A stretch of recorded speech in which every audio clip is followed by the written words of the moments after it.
Friends, elevator চ্যানেলে আমি তোমাদেরকে ওয়েলকাম জানাচ্ছি। তোমরা যারা 2027 সালে ওয়েস্ট বেঙ্গল জেকা এক্সাম দেবে, আমি তোমাদেরকে দেখো আগে থেকে নোটিফিকেশান দিচ্ছি এই কারণেই, কারণ আমার ব্যক্তিগত মতে আমি এর আগেও তোমাদের বলেছি, আমাদের ইনস্টিটিউটে কিন্তু আমরা কমপক্ষে বলি যে একটা বছর কিন্তু জেকার জন্য দেওয়া উচিত। সেটা তুমি নিজেই প্রিপারেশান নাও বা কোনো টিচারের কাছেই নাও, কারণ জেকার যে সিলেবাস তোমরা জানো প্রায় 10টা ইউনিট আছে, মানে 10টা সাবজেক্ট রয়েছে। তো এই সিলেবাসটা ধরে পড়তে গেলে যদি তোমাকে ভালো স্কোর করতে হয়, তোমার যদি টার্গেট থাকে তুমি ভালো র্যাঙ্ক করবে, গভর্নমেন্ট কলেজের আন্ডারে তুমি এমসিএ করবে, তাহলে কিন্তু তোমাকে ধৈর্য ধরে পড়তে হবে এবং আগে থেকে পড়তে হবে। তো বিগত দিনে যারা আমাদের 1 থেকে 10-এর মধ্যে যারা র্যাঙ্ক করেছিল আমাদের স্টুডেন্ট, তারা কিন্তু 1 বছরের বেশি সময়ই ছিল। তো সেটা একটা ব্যাপার। আর একটা ব্যাপার হচ্ছে এখানে কিন্তু রীতিমতো পরীক্ষা দিতে হবে।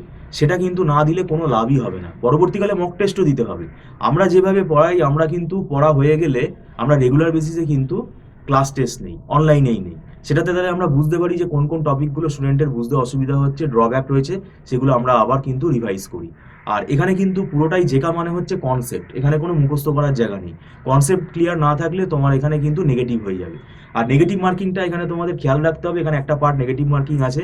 আর এখানে কম সময়ের মধ্যে তোমাকে অ্যান্সার করতে হবে, সেই জন্য স্ট্র্যাটেজিটা শিখতে হবে, শর্টকাটগুলো শিখতে হবে। এবং এখানে আরেকটা বিষয় হচ্ছে, যারা তোমার নন আইটি ব্যাকগ্রাউন্ডের যারা স্টুডেন্ট, যারা chemistry honours, physics honours, math honours, তাদের কিন্তু আমি বলবো আরও আগে থেকে পড়া শুরু করা উচিত। কারণ এখানে আমাদের যে কিছু সাবজেক্ট আছে, তোমরা হয়তো সি প্রোগ্রামিংটা জানো, কিন্তু software engineering, machine learning, operating system, database management system, Unix programming, এই যে সাবজেক্টগুলো আছে এগুলো কিন্তু তোমরা জানো না সব। তো সেই জন্য তোমাদের কিন্তু সাবজেক্টগুলো বুঝতে সময় লেগে যাবে।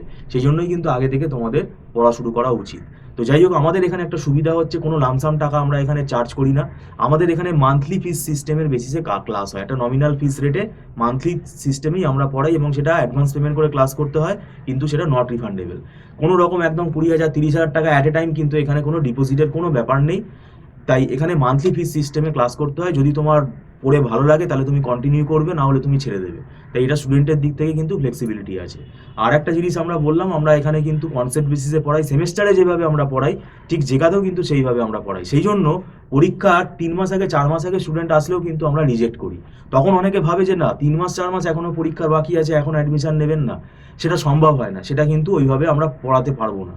কেন, আমাদের এটা বলেই দিচ্ছি, স্ট্র্যাটেজিটাই এরকম, আমাদের এটা সময় সাপেক্ষ। আর আমাদের একটা রেকর্ডিং ফেসিলিটি থাকে, সেটা পরবর্তীকালে যারা এগ্রি করে, তার টার্মস অ্যান্ড কন্ডিশনস আছে, সেইটাতে যদি তারা এগ্রি করে তাহলে সেটা তারা নিতে পারে, এবং তার টার্মস অ্যান্ড কন্ডিশন আছে। তো যাই হোক, এখন আমরা চেষ্টা করছি জুলাই মাস থেকে ক্লাস শুরু করে দেওয়ার। তোমরা যদি 2027-এর ক্যান্ডিডেট, মানে 2027-এ যদি তোমরা ওয়েস্ট বেঙ্গল জেকা দিতে চাও, তোমরা তাহলে যোগাযোগ করতে পারো এবং যোগাযোগ করে কথা বলতে পারো। Thank you so much.